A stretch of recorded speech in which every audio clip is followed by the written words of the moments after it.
going to be talking about how to work on side bending of the spine in a way that's not going to pinch so much and compress.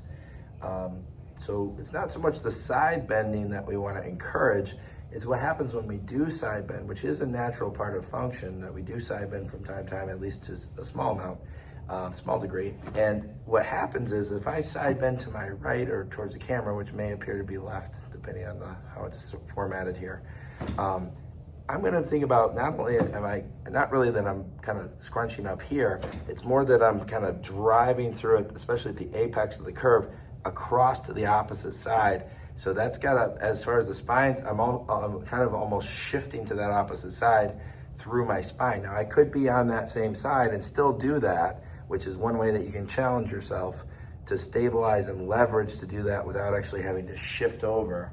So there's a difference. I can shift the opposite side on this side, or I can shift over here on the other side there and do the same thing. And I can do the same thing going this way. I can kind of feel, I could do just generally like in the middle here, or I can do it at, say, like my neck, one side or the other, and try to come across like that, or the other way. And I can do that on what will be my left lane in reality here, or in my right lane, or in the middle. And I can go to the left, I can go to the right, and I can even combine that with a little rotation, which we can do here, which you can't really see me there, so I'm gonna have to come around behind, zoop, like this.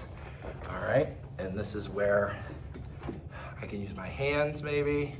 So if I'm side bending that way, I'm gonna be shifting through my spine that way it actually might be stretching over here on the convexity, right? Even though my problem might be here. So I'm gonna go back and forth. And a lot of times this will be an issue up top, and that's where, for most of the spine, it's pretty straightforward, like just side bending here, which does pair with rotation to some degree.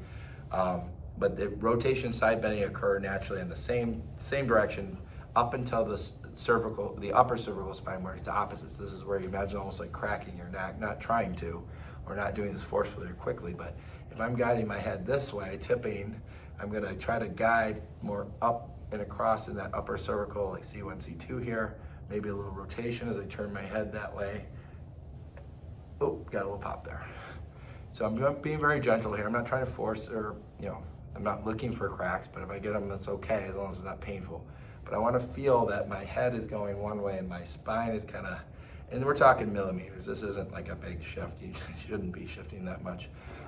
But if it doesn't glide just that little bit, what you might find is that it kind of stops or jams up, and that's when it might get a little painful or uncomfortable and maintain a lot of tightness in there where it feels really painful, locked up, or even contribute to headaches. So that's something you can do nice and easy. You could use a towel if this is something we've done, with the crisscross one, so I can anchor here and kind of rotation, but then I can kind of side bend against it, and then I can switch my hands around, so like there, and then rotate, and then side bend. The towel will be like right here under the base of the skull, way up high in the neck. So I'm rotating, but I'm side bending and just getting that push, that glide across there. So that's a good way to kind of work through